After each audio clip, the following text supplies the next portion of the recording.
दोस्तों 1 अप्रैल 2020 को BS6 bike एवं कार लॉन्च हुई। और जब से BS6 बाइक या फिर कार्स लॉन्च हुई है, तब से सभी मैकेनिक के लिए सिरदर्दी बन चुका है। और अभी तक जितने भी यूट्यूबर हो या फिर जितने भी शोरूम ही क्यों ना हो, अगर कोई बड़ी बड़ी फॉल्ट आ जाती है बाइक में या फिर कार्स में, और उसके लिए अगर शोरूम ले जाया जाता है तो वहाँ पर भी उसका पूरा समाधान नहीं निकलता।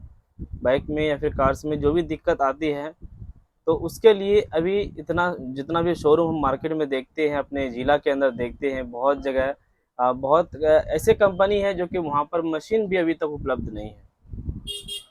BS6 बाइक एक ऐसी बाइक है जो मैकेनिक के लिए और शोरूम का जो मैकेनिक है, सभी के लिए सिरदर्दी बन चुका है। और अभी तक जितने भी यूट्यूबर भी है या फिर जो ट्रेनिंग देने वाले हैं, वो भी अच्छे से ट्रेनिंग नहीं दे पा रहे हैं।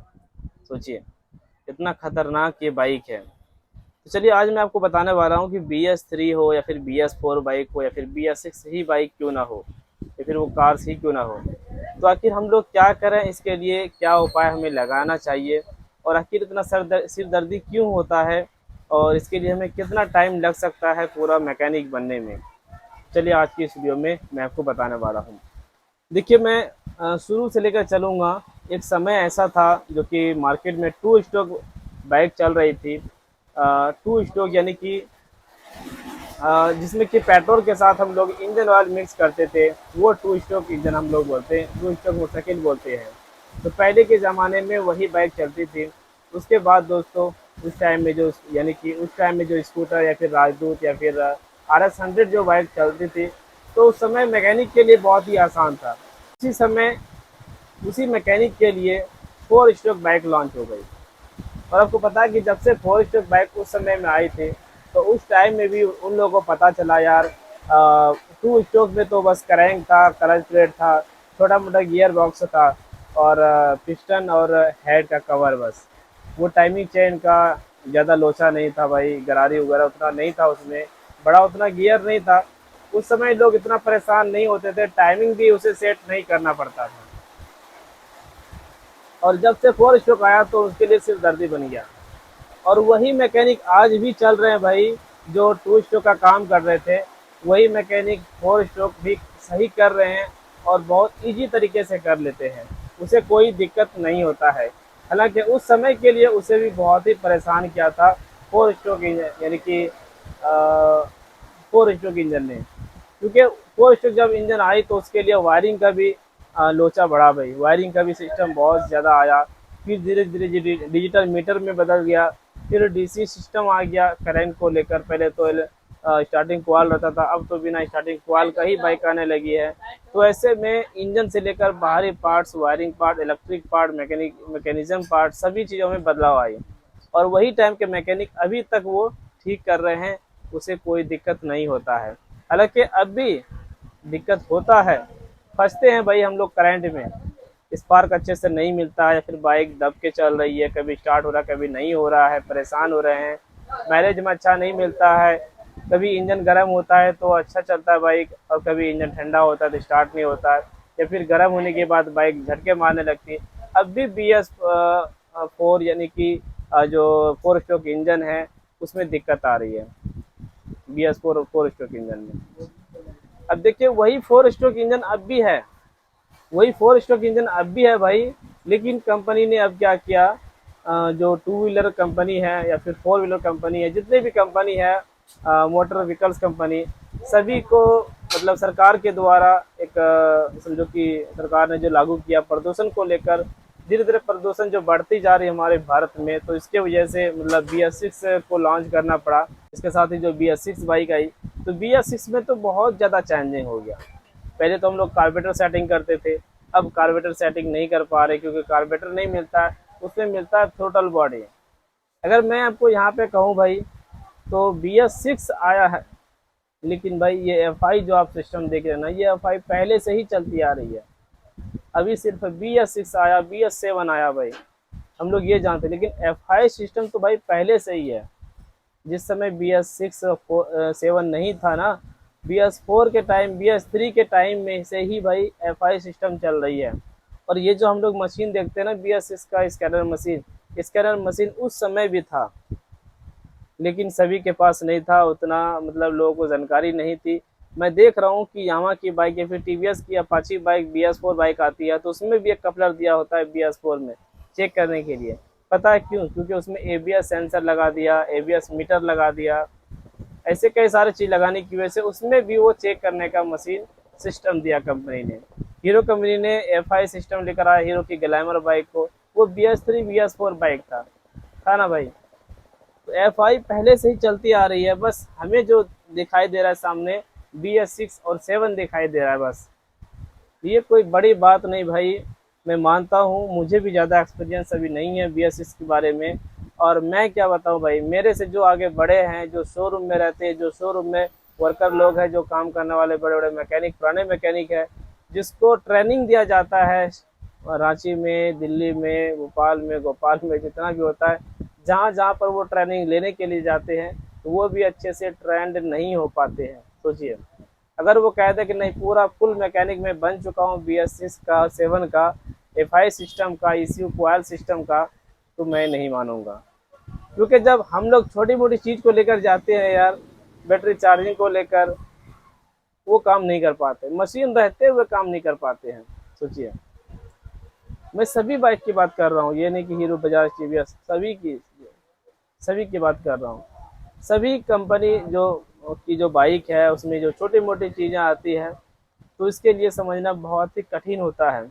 और भाई ये सब चीज़ें जो है ना, छोटी मोटी चीज़, जैसे कि गाड़ी दब रही है या फिर चार्जिंग का प्रॉब्लम हो रहा है, ये सब चीज़ हालांकि आपको लगता है या फिर मुझे लगता है कि बहुत ही नॉर्मल बीमारी है, लेकिन ऐसे बाइक के लिए बहुत ही बड़ा बीमारी बन जाता है। क्योंकि मशीन भी अगर हम लगाते हैं ना भाई, मशीन में वो सारा डेटा नहीं दिया गया है शोरूम की तरफ। शोरूम में जो कंपनी का जो पूरा डेटा मिलता है, जो पूरा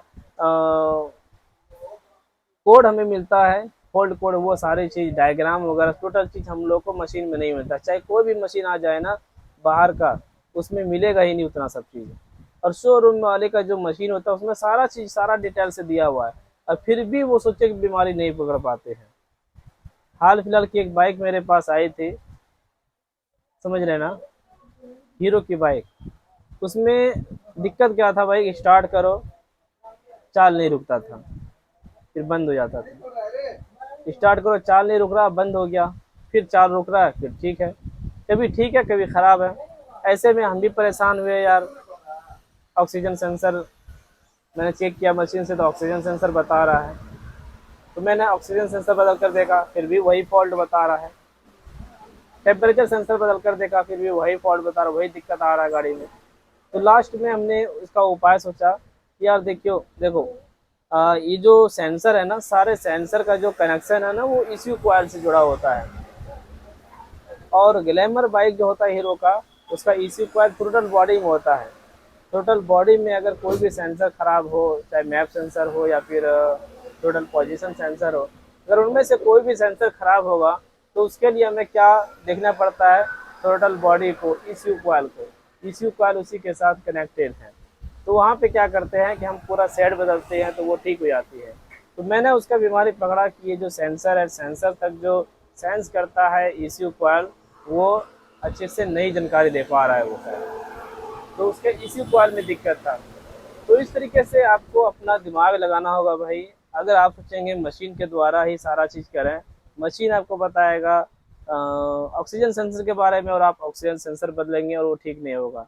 अब आपको सोचना होगा भाई, ऑक्सीजन सेंसर तक जो वायरिंग आया हुआ है वो कटा है, क्या हुआ है, या फिर जो ECU कोयल है वो अच्छे से सप्लाई नहीं दे पा रहा है क्या, ये भी आपको समझना पड़ेगा। अब पारी पास अगर आप सोचेंगे भाई कि सारा करंट उसका चेक कर रहे हैं हर चीज़, तो उतना सब चीज़ जो है अभी तक जानकारी किसी को नहीं मिला है भाई। और अगर जानकारी देते भी है ना, वहाँ पर ट्रेनिंग देते भी हैं, तो वो सारा चीज़ दिमाग में, मेमोरी में ऐड नहीं हो पाता है। अभी तक कोई दावा नहीं कर सकता है BS6 के को लेकर कि मैं पूरा काम सिखा दूंगा, BS6 के बारे में ट्रेंड कर दूंगा, ऐसा बिल्कुल भी नहीं भाई। सभी लोग अभी अधूरे हैं, और धीरे धीरे खुद सीखोगे, किसी की ज़रूरत नहीं पड़ेगी। सही बोल रहा हूँ भाई। आप खुद एक्सपीरियंस देखना अपने आप में कि आप जो शुरू से काम कर रहे हैं, अगर आप 10 साल से काम कर रहे हैं, 10 साल के अंदर जो आप को सीखने को मिल रहा है धीरे धीरे, वो आप खुद से सीख रहे हैं। दूसरे से नहीं सीख रहे हैं। तो भाई आप खुद से काम कीजिए, सोचिए समझिए, उसके बारे में अच्छे से जांच पड़ताल कीजिए। किसी के भरोसे नहीं ज़िंदगी जीना भाई, आप खुद मेहनत करो, समझ रहे हैं ना। हाँ, बस इतना कहूँगा कि कुछ सीखने के लिए तो आपको यूट्यूब तो खोलना ही पड़ेगा। यूट्यूब में अब बहुत ऐसे ऐसे मैकेनिक जुड़ चुके हैं जिसके पास बहुत सारे नॉलेज भरा हुआ है और वो नॉलेज अपना शेयर कर रहे हैं यूट्यूब के अंदर। तो मैं चाहता हूँ कि जो भी भाई लोग BS6 के ऊपर काम कर रहे हैं, जो वीडियो बना रहे हैं, वो ज़्यादा से ज़्यादा अच्छी अच्छी जानकारी दें उसे। ऐसा नहीं कि भाई शुरू से हम जो वीडियो शुरू किए यानी कि और यहाँ से जो लास्ट में ख़त्म हुआ, बीच में क्या बताया क्या पढ़ाया मुझे कोई पता नहीं चला। हम देखते हैं बहुत ऐसे यूट्यूबर है भाई जो BS6 की जो जानकारी दे रहे हैं ना, पूरा आपको डिटेल्स दे देंगे, लेकिन बीमारी क्या था वो आपको नहीं दिखा पाएंगे, बस वो डिटेल्स दे देगा।